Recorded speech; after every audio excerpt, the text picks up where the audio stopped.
Halo, kami dari kelompok 7 akan menjelaskan tentang organisasi paralel, bagian koherensi cache, dan protokol mesin. Koherensi cache adalah kasus khusus dari koherensi memori, yaitu disiplin yang memastikan bahwa perubahan nilai dari operan bersama yang disebarkan di seluruh sistem secara tepat waktu. Dalam komputasi, koherensi cache mengacu pada konsistensi data yang disimpan di local cache dari suatu sumber daya bersama. Koherensi cache bertujuan untuk memecahkan masalah yang berkaitan dengan berbagi data. Koherensi cache memiliki 3 tingkatan yang berbeda. Yang pertama, setiap operasi menulis tampaknya terjadi secara instan. Yang kedua, proses yang berbeda mungkin melihat operan mengasumsikan urutan yang berbeda nilai. Dan yang ketiga, semua proses melihat urutan yang sama persis perubahan nilai untuk setiap operan yang terpisah.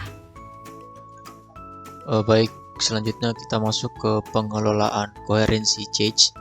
Sebuah cache memori atau cache RAM adalah bagian memori yang terbuat dari high speed static RAM atau SRAM, bukan lebih lambat dan murah RAM dinamis atau DRAM yang digunakan untuk utama memori. Memori cache efektif karena sebagian besar program akses data yang sama atau instruksi berulang-ulang. Dengan menjaga sebanyak informasi ini, mungkin dalam SRAM, komputer menghindari mengakses DRAM lebih lambat. Ketika beberapa prosesor dengan cache terpisah terbagi memori yang sama, perlu untuk menjaga persediaan dalam keadaan koherensi dengan memastikan bahwa setiap bersama operan yang diubah dalam cache ataupun berubah sepanjang seluruh sistem. Hal ini dilakukan dalam salah satu dari 2 cara, melalui protokol directory ataupun protokol Snoopy.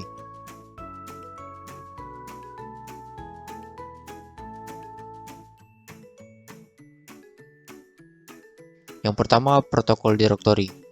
Data yang dibagi lalu ditempatkan dalam sebuah direktori umum yang mempertahankan koherensi antar cache. Direktori bertindak sebagai filter melalui mana prosesor harus meminta izin untuk memuat entry dari memori utama ke cache-nya. Ketika entry berubah direktori, baik pembaruan atau membatalkan cache lain dengan entry tersebut. Protokol Snoopy berfungsi untuk mendistribusikan dan bertanggung jawab untuk menjaga koherensi cache ke seluruh pengontrol cache di dalam sebuah multiprosesor. Cache harus mengetahui kapan suatu blok yang ada di dalamnya dapat digunakan bersama. Aksi update harus diumumkan ke seluruh cache dengan menggunakan mekanisme pemancaran. Setiap pengontrol cache memiliki kemampuan untuk snoop atau mengintai jaringan dalam mengamati pemberitahuan pemancaran ini dan kemudian melakukan reaksi. Idealnya digunakan untuk multiprosesor berbasis bus. Ada 2 pendekatan protokol Snoopy, yaitu write invalidate dan write update. Protokol write invalidate terdapat sejumlah pembaca dan hanya satu penulis saja. Sedangkan protokol write update terdapat beberapa penulis dan beberapa pembaca. Pada saat semua prosesor akan mengupdate blok bersama, maka word yang akan diupdate akan didistribusikan ke prosesor-prosesor lainnya, dan cache yang berisi blok tersebut akan mengupdate-nya. Pendekatan write invalidate merupakan pendekatan yang paling banyak digunakan pada sistem multiprosesor komersil. Pendekatan ini menandai status tiap saluran cache sebagai termodifikasi, eksklusif, digunakan bersama, atau invalid. Dengan alasan ini, protokol ini disebut messy. Protokol messy cache data terdiri dari 2 bit status per tag-nya, sehingga setiap baris dapat berada pada salah satu dari keempat keadaan berikut.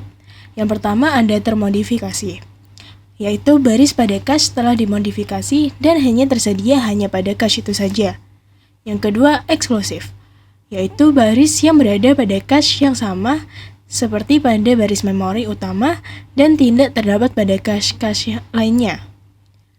Yang ketiga, bersama, yaitu baris yang berada pada cache sama seperti pada memori utama dan mungkin terdapat pada cache lainnya. Dan yang terakhir, tidak valid, yaitu bila cache tidak berisi data yang valid. Itulah penjelasan Koherensi cache dan protokol Messi dari kelompok kami. Kurang lebihnya mohon maaf. Sekian dari kami, terima kasih.